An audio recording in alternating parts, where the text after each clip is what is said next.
আমাদের ছোট্ট এই জীবনে কত স্বপ্ন থাকে, কত শখ থাকে, তাই না? স্বপ্ন সত্যি হবে কি না সেটা তো পরের কথা। তার আগে তো স্বপ্ন দেখতে শুরু করতে হবে। কারণ কথাই আছে না, যদি কাল কিছু অর্জন করতে চাও তবে আজ থেকে স্বপ্ন দেখা শুরু করো।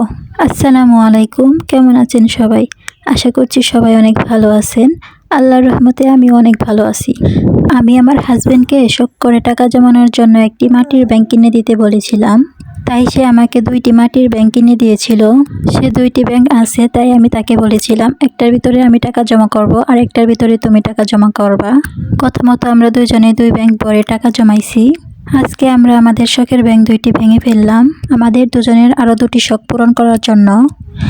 আমরা আমাদের জমানো টাকা দিয়ে কী শখ পূরণ করব তা তোমাদেরকে আমি আগেই বলবো না। সেটা যদি তোমরা জানতে চাও তাহলে অবশ্যই তোমরা আমাদের চ্যানেলটিকে সাবস্ক্রাইব করে রাখবে, যাতে আমাদের চ্যানেলের ভিডিওটি সর্বপ্রথম তোমাদের চ্যানেলে চলে যায়।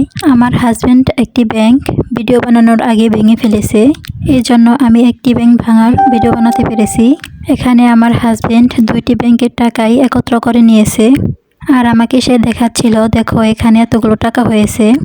এখান থেকে সে 100-200 টাকার নোট সরিয়ে রেখেছে। সে শুধু 500 টাকার নোটগুলো একত্র করে গুনছিল। সে 2 ব্যাংকের টাকা আলাদা আলাদা করে গুনছিল। সে দেখছিল কার ব্যাংকে বেশি টাকা হয়েছে।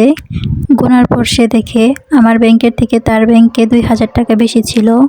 আমরা দুজনে মনে করেছিলাম হয়তোবা অনেক দিন ব্যাংকের মধ্যে টাকা রাখলে টাকাগুলো নষ্ট হয়ে যাবে। এজন্য আমরা দুজনে ভয়ে ভয়ে ব্যাংক দুটো ভেঙেছিলাম। একটি ব্যাংক ভাঙার পরে দেখি সেখান থেকে একটি 200 টাকার নোট তেলাপোকা খেয়ে ফেলেছে। এজন্য আমরা 2টি ব্যাংকই ভেঙে ফেলি। ভাঙার পর দেখি 200 টাকা বাদ দিয়ে আর কোনো টাকারই তেমন কোনো সমস্যা হয় নাই। আচ্ছা, আপনারাই বলুন তো, মাটির ব্যাংকে টাকা রাখলে কি আসলে টাকা নষ্ট হয়ে যায়, নাকি এটা আমাদের ভুল ধারণা মাত্র? এরপর আমার হাজব্যান্ডের সবগুলো টাকা গোনা শেষ হয়ে গেল। এরপর আমি তাকে বললাম সবগুলো টাকাই আমাকে দিয়ে দাও। আমি তো তাকে দুষ্টুমি করে বলেছি, কিন্তু সে আমাকে সত্যি সত্যি দিয়ে দিয়েছে।